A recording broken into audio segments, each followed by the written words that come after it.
Vamos com a paz do Senhor, amém? Pode tomar assento. Convido os irmãos a abrirem a Bíblia no livro do profeta Isaías, capítulo de número 30. Isaías, capítulo de número 30.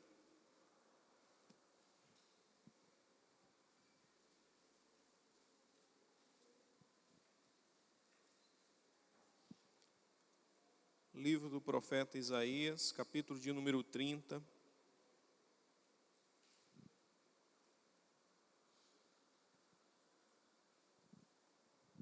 Versículo de número 8.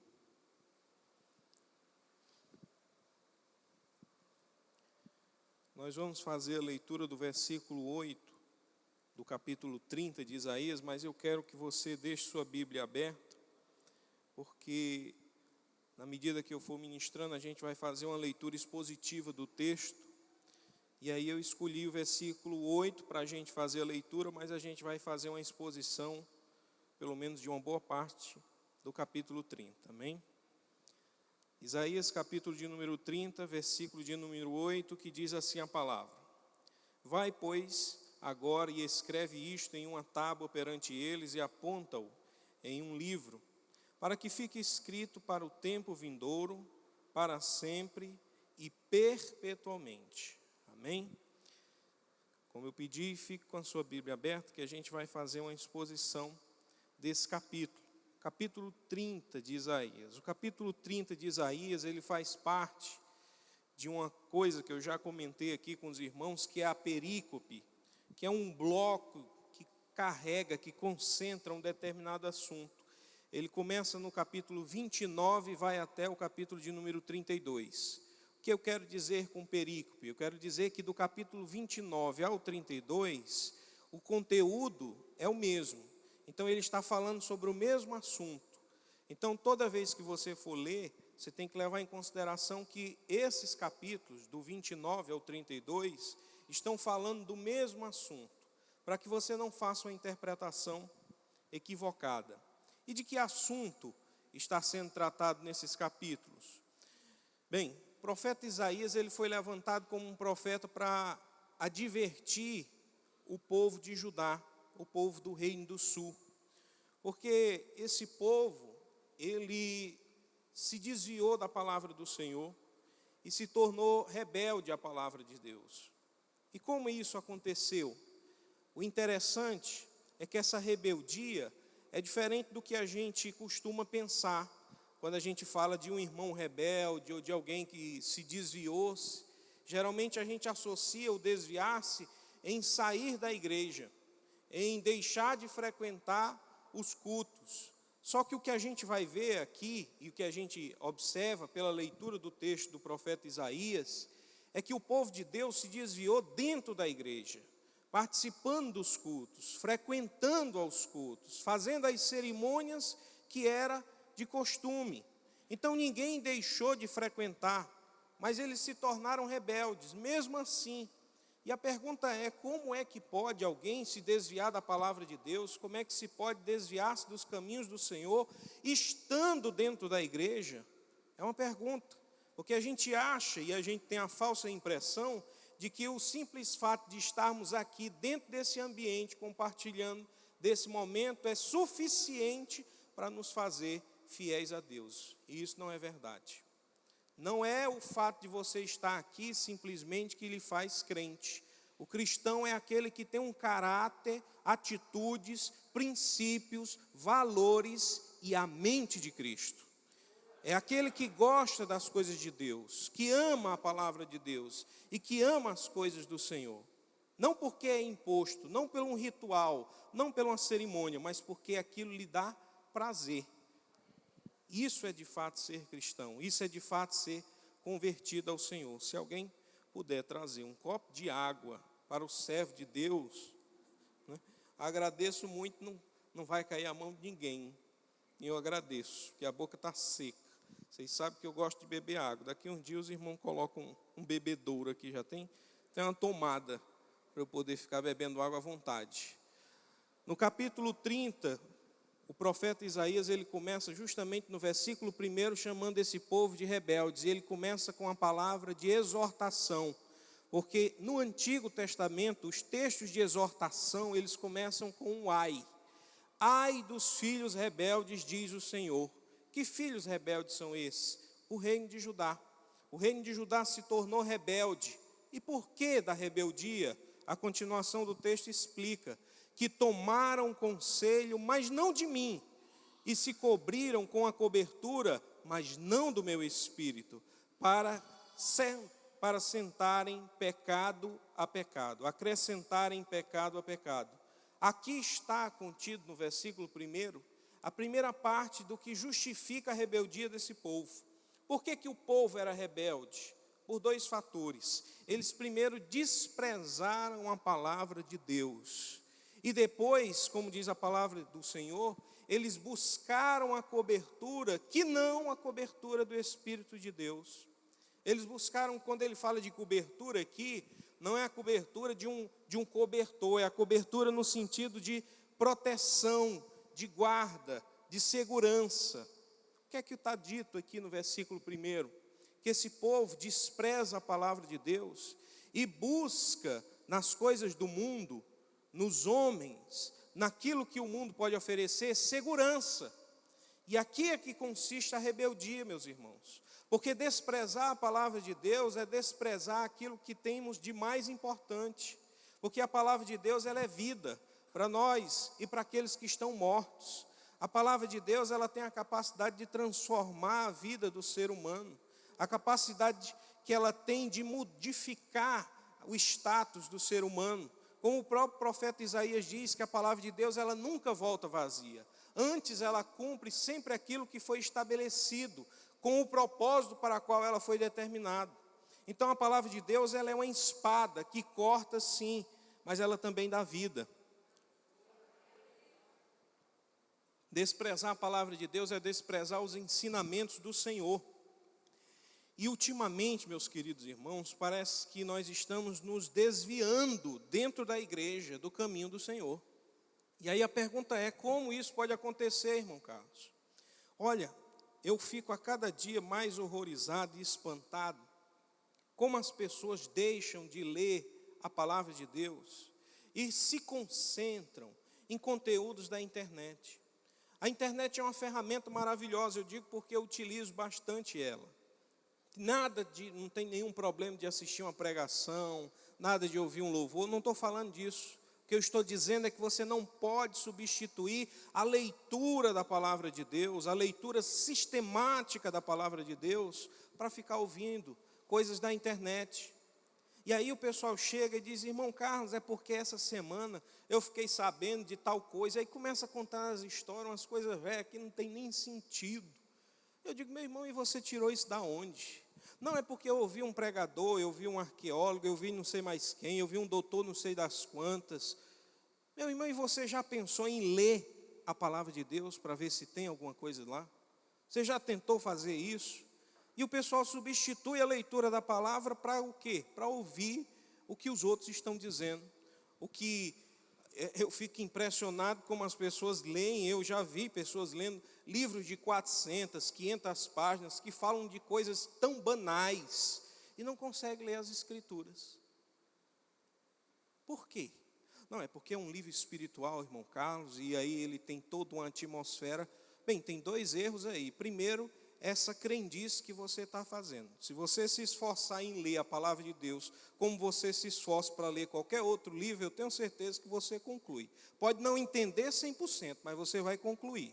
Segundo, essa conversa de dizer, não, a palavra é um livro espiritual, concordo, mas se você não consegue ler, quer dizer que você está com o seu espiritual baixo. E aí é preocupante. O que é que você faz? Deixa de ler a Bíblia? Não, você começa a buscar mais o Senhor.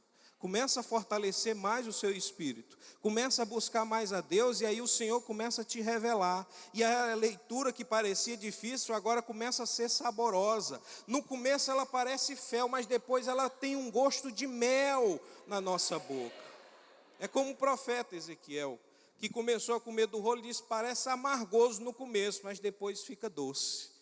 Quem tem a vida espiritual devota à palavra de Deus e ao Senhor Jesus, tem prazer nas Escrituras, e nela medita de dia e de noite, de dia e de noite. Não é no BBB, não é no jornal, não é na novela, é na palavra do Senhor, de dia e de noite, de dia e de noite.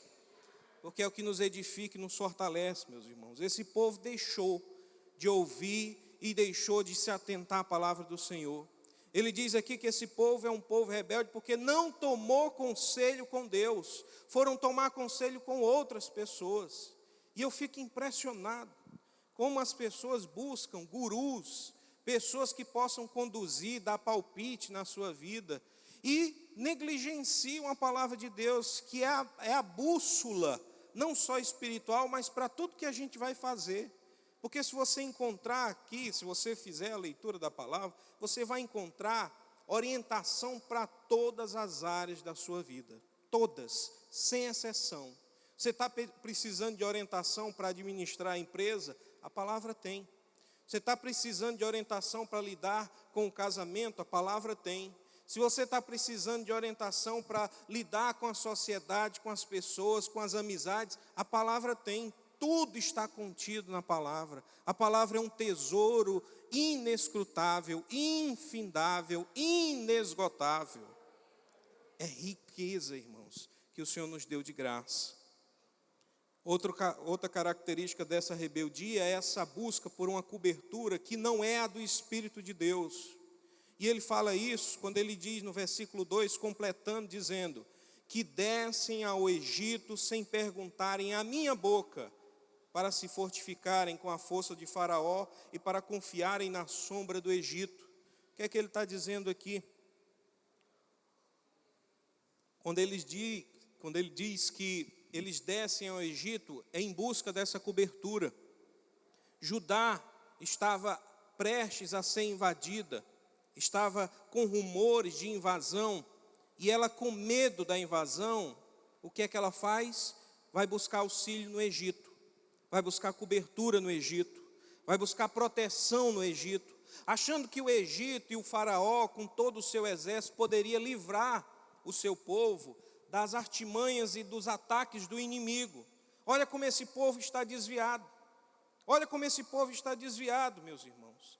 E eu estou querendo que você observe isso para que nós possamos refletir se isso não cabe a nós também. Porque o que foi lido nessa tarde, no versículo 8, foi que o Senhor mandou o profeta Isaías não só profetizar, mas registrar, para que ficasse para gerações futuras, para sempre e perpetuamente para as gerações futuras. Para que todos pudessem ler esse texto e tirar lições importantes para a nossa vida. Porque ele está dizendo aqui de um povo que continuava dizendo que era povo de Deus, que participava das cerimônias, mas que não confiava mais no Senhor, que não acreditava mais em Deus.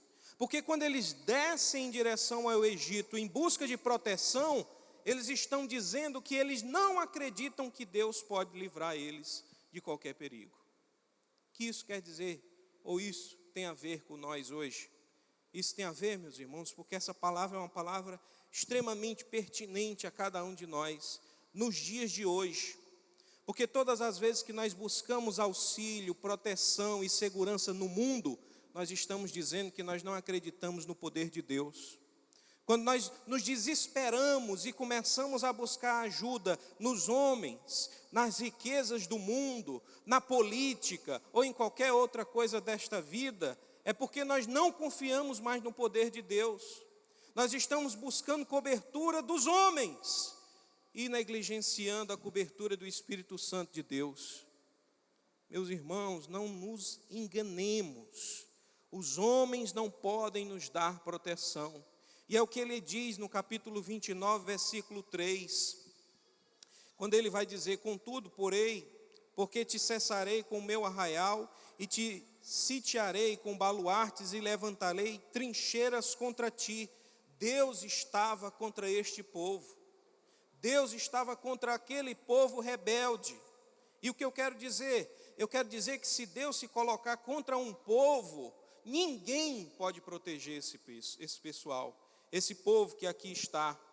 Ele vai dizer ainda mais, ele vai dizer que os homens do Egito não são deuses, são apenas homens. O que é que ele quer dizer com isso? Ele quer dizer que se nós procuramos a ajuda do mundo, a proteção do mundo, as coisas que o mundo nos oferece, ele está dizendo, vocês estão se confiando em coisas vãs, sem segurança, que não tem garantia. É isso que ele está dizendo. E o que é que nós devemos fazer, irmão Carlos? A Bíblia diz que devemos nos humilhar debaixo da potente mão do Senhor, para que em tempo oportuno Ele nos exalte.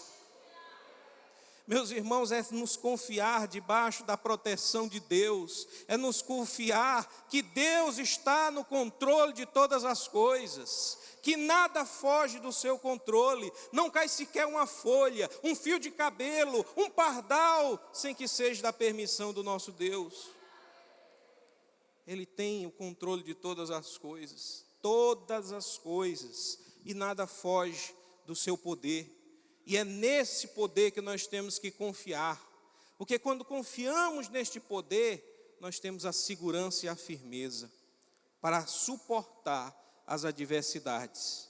Porque aquele que confia no Senhor, aquele que medita na palavra e guarda essa palavra no seu coração, é semelhante ao homem que construiu a sua casa na rocha. E soprou-se os ventos e correu-se as águas, mas a casa continua permanente na rocha. Assim nós temos que estar, irmãos, na rocha. Ele vai dizer no versículo 3 do capítulo 30, porque a força de Faraó se vos tornará em vergonha, e a confiança na sombra do Egito em confusão. Vocês estão pensando que vocês vão se livrar do mal, se protegendo por homens, se protegendo da riqueza do mundo, achando que a segurança que o mundo oferece vai dar alguma proteção. Ele disse, vocês vão ficar besta, confundidos, sem saber nem o que foi que aconteceu. Porque tem pessoas que se confundem, acham que a segurança está no político, a segurança está no dinheiro, a segurança está na proteção física e material que eles possuem. Isso é tudo engano, irmãos, isso é tudo engano. A nossa vida está nas mãos do Senhor. A palavra de Deus diz que é Ele que faz descer a sepultura e é Ele que faz levantar de lá. É Ele que dá o fôlego de vida, é Ele quem tira. E operando Deus, quem impedirá? Por isso, o profeta e o salmista diz que dura coisa é cair na mão de um Deus irado. Se Deus se colocar contra nós, irmãos, ninguém pode nos defender, porque é Ele que luta por nós. Mas se Ele se revoltar contra a gente, aí já está tudo perdido. Por isso a gente não pode provocar a ira de Deus. A gente deve atentar para a palavra e tomar conselho da palavra, pela palavra. Não tome conselho com o ímpio, não tome conselho com as pessoas que estão ali querendo lhe derrubar, porque preste bastante atenção. Há pessoas que estão ao seu lado, mas que não estão com você. Estão do seu lado, mas não estão com você. Muito cuidado com o que você fala, com o que você compartilha, porque eles estão do seu lado, mas não estão com você. E aí pode estar lá trabalhando contra você. Por isso a palavra de Deus diz que se você tem alguma coisa para pedir, para agradecer, para buscar, tranca o teu quarto e fala com Deus no secreto. E Deus publicamente vai te responder. O que nós oramos e o que nós buscamos em secreto, Deus responde publicamente. É isso que a palavra de Deus nos ensina, a buscar com simplicidade, em secreto. E aí, logo em seguida, nos versículos 5 e 6 até o 7, ele vai falar da sentença que virá sobre o povo do Egito e como não se deve confiar no Egito para que ele possa dar proteção. No versículo 8 é o que a gente acabou de ler aqui como texto base para a nossa reflexão. E no versículo 9 ele torna a chamar esse povo de rebelde, só que agora por uma outra característica. Esse povo já foi chamado de rebelde lá no versículo 1, porque não se aconselharam com a palavra e não confiaram na proteção de Deus. No versículo 9 ele vai dizer: porque povo rebelde é este, filhos mentirosos, filhos que não querem ouvir a lei do Senhor. Esse povo é mentiroso e esse povo despreza a palavra de Deus. É mentiroso por quê?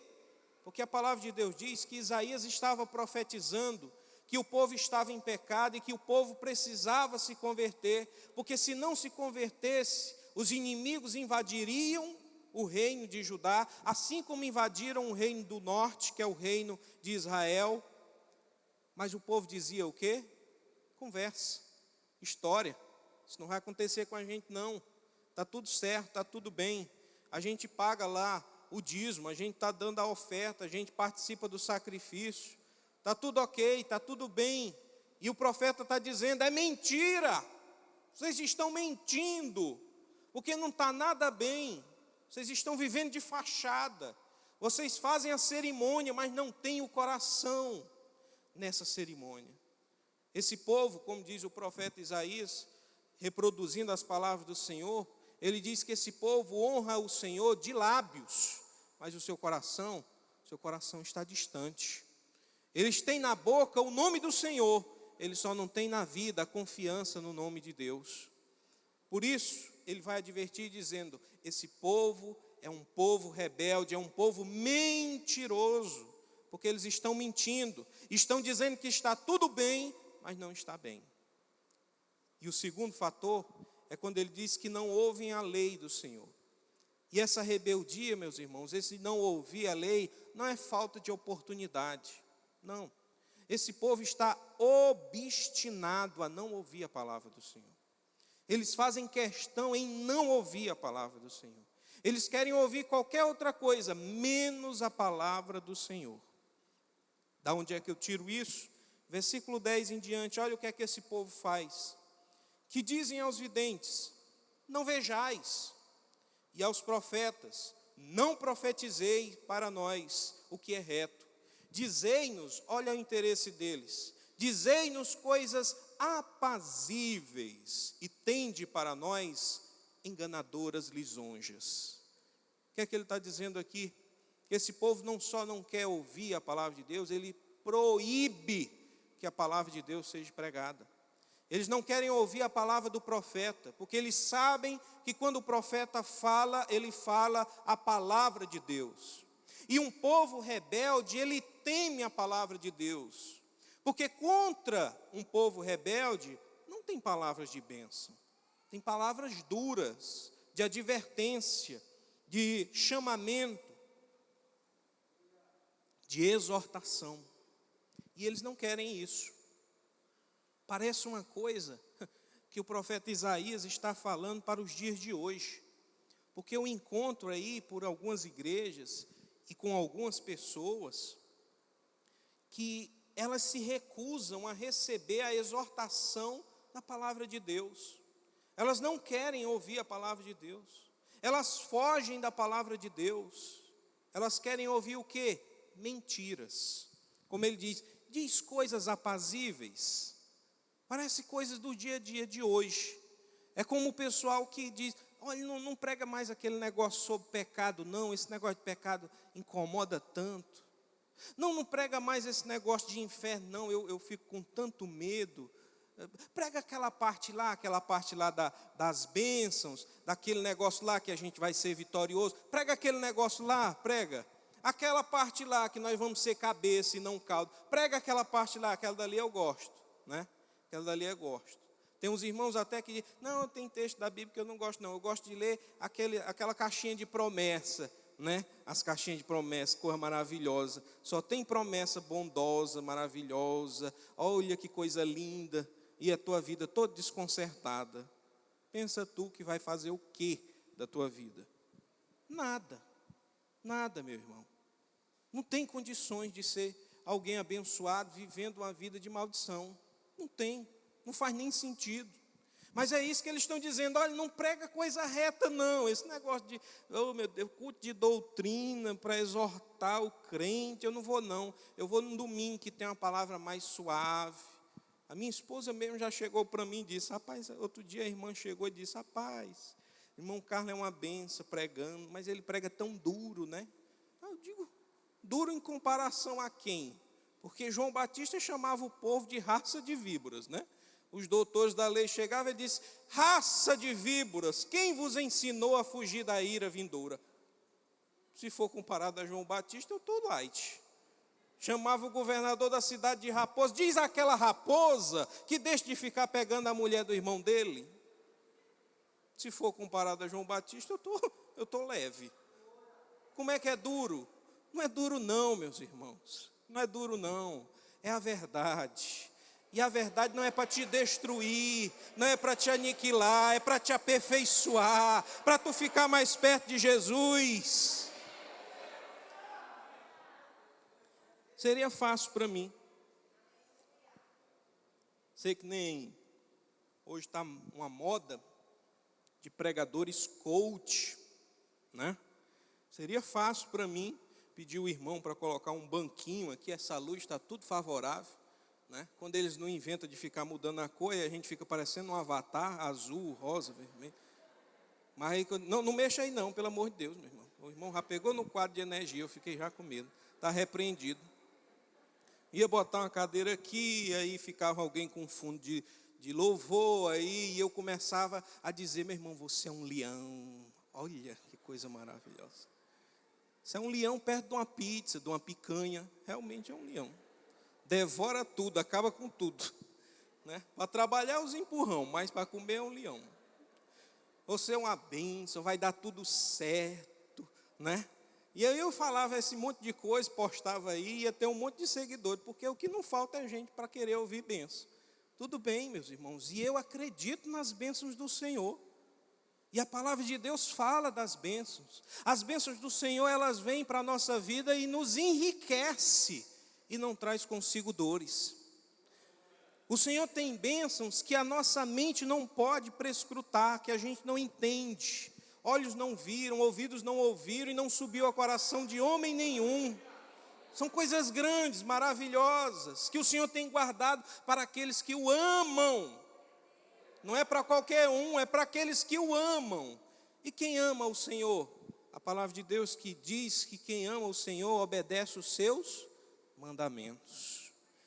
É nisto que consiste o amor, em obedecer ao Senhor, em fazer a sua vontade. Aí sim nós desfrutamos das riquezas e das bênçãos que Ele tem guardado. Agora, uma vida desconcertada, eu estou dizendo aqui, estou pregando, porque eu sei que tem gente fiel, que está lutando, que está pelejando e que o Senhor vai honrar. Vai chegar o tempo oportuno, porque está escrito na palavra dEle, que há tempo para todas as coisas debaixo do sol. Todas as coisas. Tempo para derribar, mas também há tempo para erguer. Tempo para se afastar, mas também tempo para voltar. E talvez seja hoje o dia que o Senhor preparou. Mas eu sei também que tem gente que o dia nunca vai chegar enquanto você estiver vivendo em pecado. O nosso tema esse ano é o quê? Santidade. Porque isso é urgente, meus irmãos. A palavra de Deus diz algo tremendo. Sem santidade, ninguém verá a Deus. Ninguém, não há exceção. É por isso que é urgente buscarmos a santidade, para que nós tenhamos um encontro com Deus genuíno, para que nós possamos andar com Ele e Ele conosco. E aí quando nós estivermos andando com Ele, Ele com a gente, ainda que eu ande pelo vale da sombra da morte, não temerei mal nenhum, porque o Senhor é comigo. Aí, meu irmão, aí não tem para quem quer. Vai ser algo poderoso. Esse povo não quer não só ouvir, eles proíbem que a palavra de Deus seja ministrada. Eles não querem ouvir a palavra, eles querem ouvir caixinha de promessa. Quer ouvir bênção, quer ouvir lisonjas. Diz que eu sou uma bênção. Como? Como é que eu posso dizer que você é uma bênção? Se você continua na mentira, se você continua enganando o povo, se você continua adulterando, se você não se firma na palavra de Deus, como é que eu vou lhe chamar de bênção? A Bíblia me proíbe. Pelo contrário, ela diz, ai daqueles que chamam bênção, maldição. Eu não posso fazer isso. É contra a palavra de Deus. O que eu posso dizer é, arrependam-se. Foi essa mensagem que o Senhor deu para o povo: arrependam-se, se convertam, confiem em mim. Só que o povo não queria. O povo não queria, sabe por quê? Porque arrependimento e conversão implica em obediência a Deus. E o povo não queria obediência. O povo queria o quê? Dar um jeitinho, fazer uma forma de conseguir sair daquela situação sem necessariamente se converterem. Olha o que é que diz no versículo 11: desviai-vos do caminho e apartai-vos da vereda, fazei que deixe de estar o Santo de Israel perante nós. Olha o pedido desse povo: tira do nosso meio o Santo de Israel. É o que está acontecendo em muitas igrejas hoje, meus irmãos. Estão tirando Deus, Cristo, do centro. Estão colocando quem no lugar? Porque o problema é esse. Quando você renuncia e tira Deus do centro da sua vida, do centro da igreja e do centro da pregação, você coloca outras coisas no lugar. E o que é que tem sido colocado no lugar de Deus? Muitas coisas. A prosperidade do mundo, as riquezas, a fama, mas principalmente o próprio homem. De modo que as pregações de hoje, elas não são cristocêntricas. O que é cristocêntrico? É quando Cristo está no centro. E agora ela é o quê? Antropocêntrica, ou egocêntrica. O eu, o homem, está no meio. E aí a pregação todinha é você, e fica só você. E quando Deus aparece, é como se fosse um garçom para te servir, só para te servir. Então, Deus vai te abençoar, Deus vai fazer o que tu quer. Deus está errado. Deus é Senhor, nós é que somos servos. É nós que trabalhamos para o reino de Deus, não é Ele que trabalha por nós. Como assim, irmão Carlos? Deixa eu corrigir aqui. Eu quero lhe dizer que quando você toma uma atitude altiva de querer colocar Deus como seu prestador de serviço, você está confundindo a sua função, o seu lugar no reino de Deus. Deus não está aqui para ser seu escravo, seu servo, seu garçom. Nós é que devemos prestar culto a Ele, e somente a Ele adorarmos. É o que está escrito na palavra. Só que aqui tem um mistério. Olha como é que o reino de Deus funciona. Quando eu entendo que a minha natureza é uma natureza de um servo de Deus, eu procuro fazer aquilo que Deus quer que eu faça. Eu procuro viver aquilo que Deus quer que eu viva. Eu procuro buscar a vontade de Deus acima de todas as coisas. Eu busco a mente de Cristo. E na medida que eu vou servindo a Ele, fazendo a vontade dEle, aí a palavra de Deus diz que Deus trabalha por aqueles que nele esperam. E Ele trabalha não porque Ele tem obrigação, mas porque Ele tem prazer. Quando nós manifestamos na gratidão, e essa gratidão se manifesta como? Só dizendo obrigado, Senhor? Não. É que nem parabéns, né? Chega o aniversário, aí os irmãos, parabéns, fulano de tal. Rapaz, estou com os bolsos cheios de parabéns. Não quero parabéns, eu quero é presente, né? Negócio de parabéns. Parabéns nunca encheu a barriga de ninguém. Não compre um bolozinho para mim não, para você ver se eu recebo parabéns. Aí o pessoal quer sustentar, não, obrigado, Senhor, eu te amo, um beijinho para ti, né? Mas na prática não tem vida, não tem obediência. Isso não leva a lugar nenhum. Não leva a lugar nenhum. Porque o que é que Deus quer? Sacrifício? Não, Ele disse, eu não pedi sacrifício. Antes, eu pedi obediência. Porque obedecer é melhor do que sacrificar. Obedecer é sempre melhor do que sacrificar. E obedecer a palavra de Deus e a vontade de Deus não tem pesar nenhum, porque eu sempre digo e torno a repetir, a vontade de Deus ela é boa, perfeita e agradável. No versículo 12 ele diz, pelo que assim diz o Santo de Israel, Visto que rejeitais esta palavra e confiais na opressão e na perversidade, e sobre isso vos estribais, por isso esta maldade vos será como a parede fendida, que já forma barriga, desde o mais alto sítio, e cuja queda virá subitamente. E um momento, e ele, o Senhor, o quebrará como se quebra o vaso do oleiro, e quebrando não se compadecerá, não se achará entre os seus pedaços um que sirva para tomar fogo do lar ou tirar água do poço. Olha a sentença do Senhor. O Senhor diz a esse povo rebelde, ele diz: olha, se vocês persistirem na rebeldia, se vocês persistirem em negligenciarem a palavra, a negar-se a andar nos caminhos retos, a proibir que a palavra de Deus seja anunciada com verdade no poder do Espírito Santo, se vocês não buscarem a proteção do meu Espírito, ele está dizendo que esta maldade, a rebeldia deste povo, é como uma fenda no muro. E eu acho que você já viu, quando o muro ele está prestes a cair, a estrutura dele começa a corroer, ela começa a ficar degradada. E aí ela começa, dependendo do tamanho do muro, o peso faz com que crie aquele buchinho que ele está falando aqui. E ele está dizendo: olha, se vocês persistirem no pecado, na rebeldia, a estrutura de vocês está comprometida. A estrutura está comprometida, é o que o Senhor está dizendo. Está comprometida e ela vai cair. Mas não vai cair devagarzinho, aos poucos. Não, vai ser subitamente. Quando você menos esperar, vai vir a queda. É como a gente vê.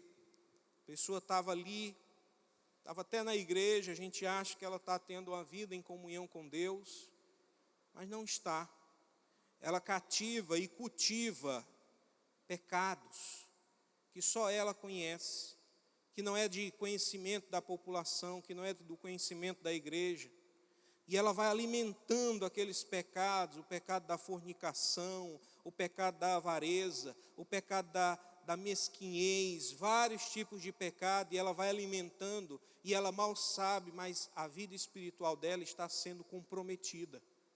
As estruturas espirituais estão sendo afligidas, fragilizadas. E talvez você não imagine, mas vai chegar um momento que o diabo não vai precisar fazer grandes coisas. Ele vai só encostar com a pontinha do dedo. E como a estrutura já está comprometida, vai tudo por água abaixo. O que eu estou trazendo nessa noite é uma palavra de alerta para aqueles que estão brincando com a palavra de Deus, para aqueles que estão vivendo de maneira irreverente, para aqueles que estão vivendo sem obediência a Deus. Meu irmão, não se engane, Deus não se deixa zombar. O que o homem plantar na carne ele vai colher. E ele colherá não bênçãos, mas a corrupção. A queda está proclamada para aqueles que estão andando em rebeldia ao Senhor. Mas é isso que Deus quer de nós? Não é isso, meus irmãos. Essa palavra de advertência é para que a gente não caia no abismo e no laço que o diabo tem preparado contra a nossa vida. Deus te trouxe nessa tarde aqui para que você fosse alertado. O inimigo está preparando uma cilada contra a tua vida, contra a tua alma. Mas o Senhor, Ele tem poder para desbaratinar as artimanhas do inimigo, para quebrar o arco, despedaçar a lança e lançar os carros no fogo. Aquietai-vos e sabei que eu sou Deus, diz o Senhor. É Ele que tem o poder para nos guardar e nos proteger. Porque olha o que é que ele está dizendo. Se esse povo não se converter, ele disse: eu vou quebrar eles como quebra um vaso de um oleiro. E essa expressão é uma expressão que aparece várias vezes. Só que ele está dizendo aqui que o estado de castigo, de punição, será tão grande que não vai ficar sequer um caco desse vaso. Nem para pegar o fogo, ele está falando aqui da brasa. Não dê um pedacinho de caco para você ir ali e pegar uma brasazinha, não vai ter. Nem para pegar um pouquinho de água no poço, não vai, porque ele vai desminçar deixar só o pó. É isso que ele está dizendo. Se persistir, eu vou deixar só o pó. Só o pó. Mas não se preocupe. Se houver conversão, Deus é poderoso. Olha o que é que ele diz no versículo 15. Porque assim diz o Senhor Jeová, o Santo de Israel: em vos converterdes, em repousardes, estaria a vossa salvação. No sossego e na confiança estaria a vossa força, mas não quisestes. O que é que ele está dizendo? Se vocês se converterem, e se vocês confiarem que eu sou o poderoso, que eu sou o todo-poderoso, que eu tenho coisas grandes, que eu tenho coisas maravilhosas para realizar na tua vida e por meio da tua vida, se você confiar e esperar em mim, aí vai estar a sua salvação. Aí vai vir a sua força. Porque aí quando vier as tribulações, as lutas, e você que se pensa tão fraco, se confiar no Senhor, Ele vai te dar força diante da fraqueza. É como eu sempre digo, e eu tenho até que advertir, eu acho perigoso dizer que a igreja não vai passar pela tribulação. Eu acho perigoso, Por quê? Porque pela leitura das Escrituras, a gente vê que Deus não poupou o seu povo. Ele permitiu que o povo passasse por várias situações difíceis. E situações que chegaram a beirar o extermínio completo. Mas quando parecia que não havia mais nada e nem ninguém, o Senhor derramou a sua chuva. E a semente brotou. E ela gerou uma grande planta e os rebentos começaram a nascer. E aquele povo que parecia ter sido eliminado da face da terra, se tornou um povo grande e forte nas mãos do Senhor. Esse é o povo de Israel.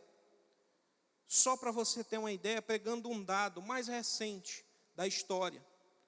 Só no Holocausto, porque essa semana nós tivemos alguma comemoração em relação a esse período, uma lembrança desse fato terrível. Na Segunda Guerra Mundial, só o nazismo matou mais de 6 milhões de judeus. 6 milhões de judeus. É uma população muito maior do que a de Pacajus. 6 milhões. Parecia que o povo estava exterminado. Mas aquele povo ressurgiu. Voltaram para sua terra. Conquistaram seu território. E hoje são uma das potências mundiais. Meus irmãos, eu creio num Deus que não livra da tribulação, mas que livra na tribulação. Que não livra da cova, mas livra na cova dos leões. Que não livra lá da fornalha, mas livra na fornalha. Porque Ele é poderoso para nos guardar e nos livrar de todo mal. Por isso, converta-se e confie no Senhor. Versículo 16, mas dizeis, não, antes sobre cavalos fugiremos, portanto fugireis, e sobre cavalos ligeiros cavalgaremos, por isso os vossos perseguidores serão ligeiros. O que é que eles estão dizendo? Deus está dizendo, se converta, confia em mim, converta-se e confia em mim. Parece coisa tão simples. Aí ele diz, não, mas isso é muito pesado, isso aí, eu vou dar um jeito, Senhor, não se preocupe não, eu dou um jeito. Se os bandidos chegarem aqui, se os criminosos vierem atacar o nosso território, eu pego os cavalos, para cavalo ligeiro, e eu vou conseguir fugir, ele não vai nem me pegar. Olha como eu vou conseguir fugir. Tem gente que está achando que vai enganar Deus, que consegue ter uma vida abençoada, sem conversão, arrependimento e confiança no Senhor. Vou dar o meu jeitinho, porque esse ano é um ano de eleição, e esse ano vai ser diferente, porque esse ano eu vou conversar com fulano de tal, ele vai me arrumar um emprego em tal canto, não, porque esse ano eu vou ficar garantido por conta disso ou daquilo. Você está se confiando nas coisas do mundo, meu irmão. Você está se confiando em homens, é isso mesmo? Confiando em alguém que não tem capacidade nem de garantir que vai estar vivo amanhã, é isso mesmo? Não, mas eu confio na economia, os indicadores mostram que a economia está crescente, e aí a gente vai prosperar. Indicadores? Como assim indicadores? Até 2019, parecia que o Brasil estava despontando. Mas de repente veio uma pandemia e foi tudo por água abaixo. Tudo por água abaixo. Aquela economia que se projetava uma riqueza tão grande, foi por água abaixo. Teve países que quebraram, passaram por crises de várias formas. E nós ainda estamos nos recuperando, ainda com situações difíceis para se solucionar. Mas essa pandemia veio mostrar algo importante, que a gente não pode confiar em homens, a gente não pode confiar na economia, a gente não pode confiar na política, a gente não pode confiar no mundo, a gente não pode confiar nas coisas do presente nem do porvir. A nossa confiança tem que estar no Senhor, porque os que confiam no Senhor são como os montes de Sião, que não se abalam, mas permanecem para sempre. Para finalizar, versículo 18, que ele diz assim: por isso, o Senhor esperará para ter misericórdia de vós.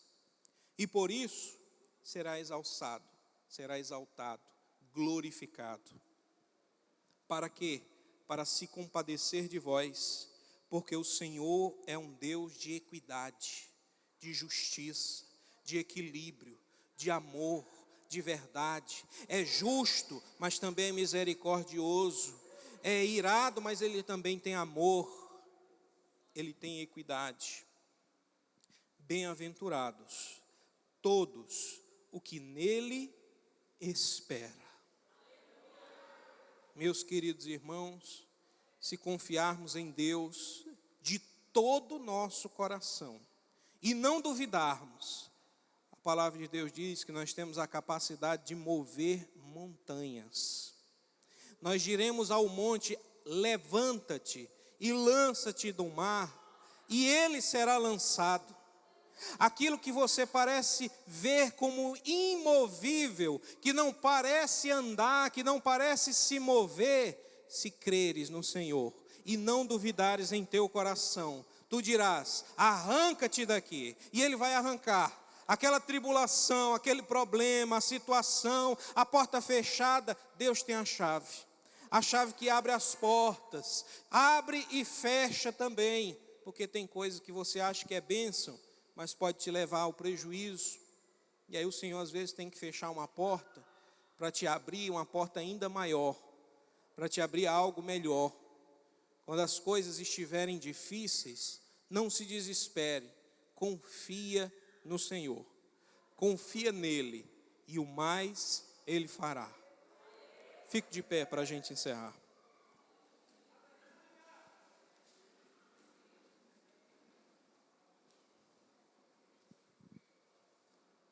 Quero agradecer desde já